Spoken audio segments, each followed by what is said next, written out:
Hello friends and welcome back. Today we are finally getting to something I have been wanting to do for so long.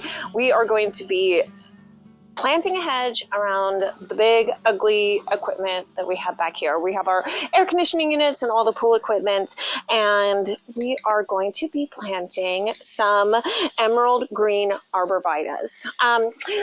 They were on sale, so there's a few reasons I landed on these. The price was right.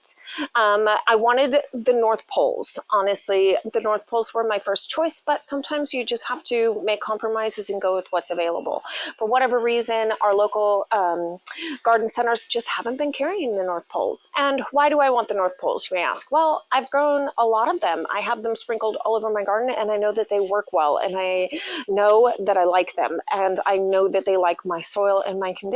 So it's a fairly safe bet going with the North Poles. However, you know, we have to sometimes roll with things and go to plan B and try things out. So I am a little nervous to be testing out a large hedge with a brand new plant for the first time. But, you know, some risks are worth taking, and I think that this is one of those. So we're going to be taking that risk. It's very beautiful. It's very similar to the North Pole arborvitae, and it gets about 10 to 12 to 15 feet in height, and it gets about 3 to 4 feet in width. We are going to be planting them about 30 inches apart, give or take, depending on where we actually end up choosing our final placement of them, which is what we're out here doing right now. So we have this pad of concrete that we're kind of using as a template right here, and we have, this is kind of a tougher project than I thought. We have a lot of wood chips. We have heavy mounds of wood. So right here I'm on the concrete, and right here I step up into the wood chipped area, and I didn't realize how much we had built up this soil and how much we have put in here over the last couple of years, but it's substantial. So we're trying to uncover the concrete pad to basically use that as a reference point for our plantings.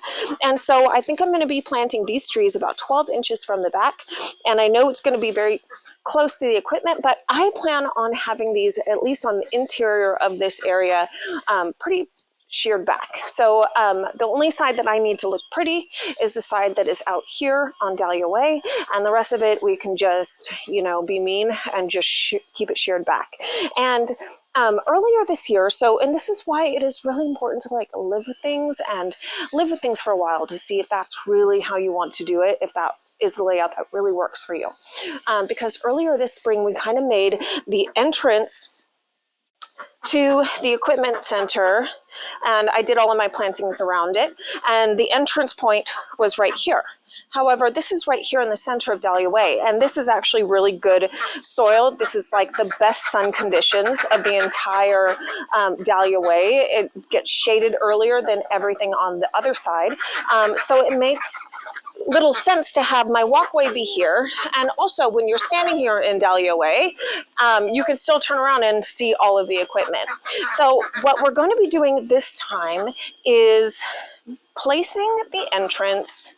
So as you come in through the archway, under some remaining tomato plants that need to be taken out, which we hopefully will get to today, we are going to be making an immediate left, and this is going to be the entrance point. So this is the most shaded area of the garden. It gets morning sun. It was enough. I did get beautiful blooms on the dahlias. However, we have piping for the pool. So the piping actually runs right underneath this area right here. So I wasn't actually able to really even plant any dahlias here. So after living with this for a year and planting in this area, which was once just a walk through. Literally, it's just where we walk to take the garbage bags from the kitchen down to where we store the cans around the side of the house. And, you know, we don't have a large property, so I wanted to make everything count. And Dahlia Way is a special creation for me. It reminds me of my grandfather. So doing this in his honor and his memory is really something very special to me. And I want it to be a beautiful space. And I don't want the fact that our big equipment lives out here.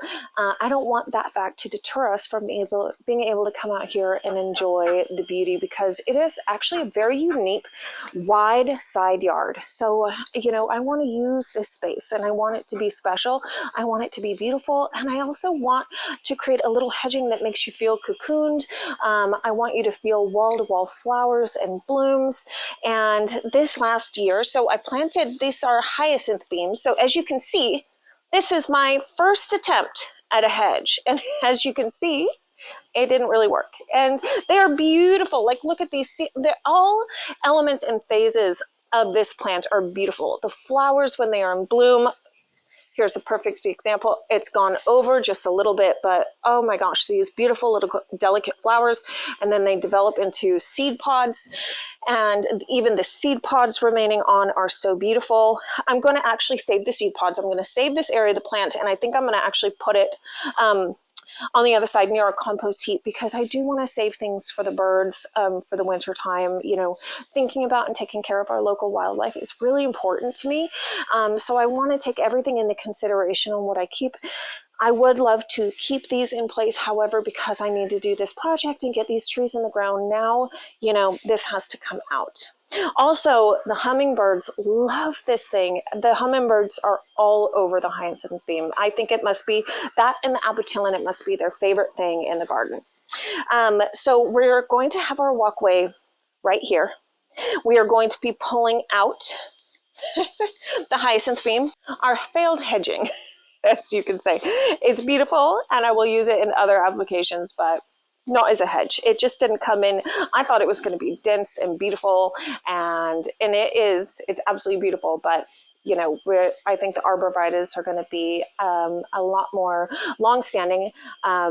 Also, they are evergreen. So, you know, it doesn't matter what season it is, we are going to look out over this area, and it's going to have a really good foundation planting to it, because they are going to look the same all year round. And I hope that they are as reliable and easy to grow and kind of problem-free as the North Pole's.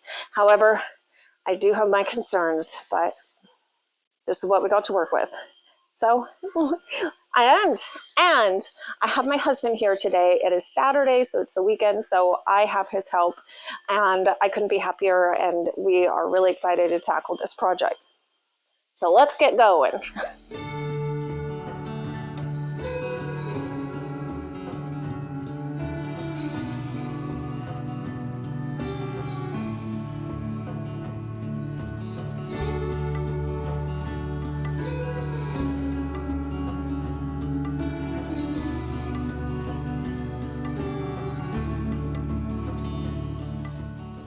Okay, so we got rid of the T-posts and the hyacinth beam, and now we are going to be, I think where we want to start is with our endpoints. The endpoint that's going to go right here, that's going to make the corner, and then the one that is going to meet the wall right here. So we're going to get these two in place. I'm going to plant the first one 12 inches off of the house because I want it to be a tight hedge. So we're going 12 inches off the house, and we're going to keep it in a tight line.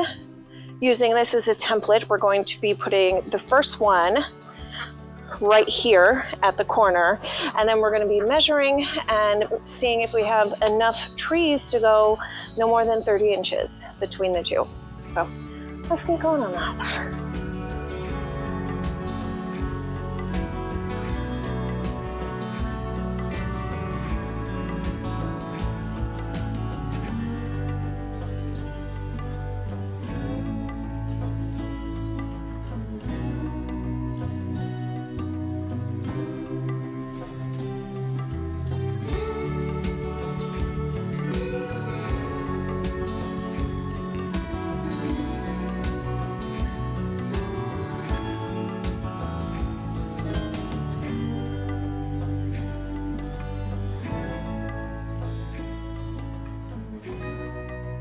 Well, we are just about out of daylight, and we have completed it. We have finished the project.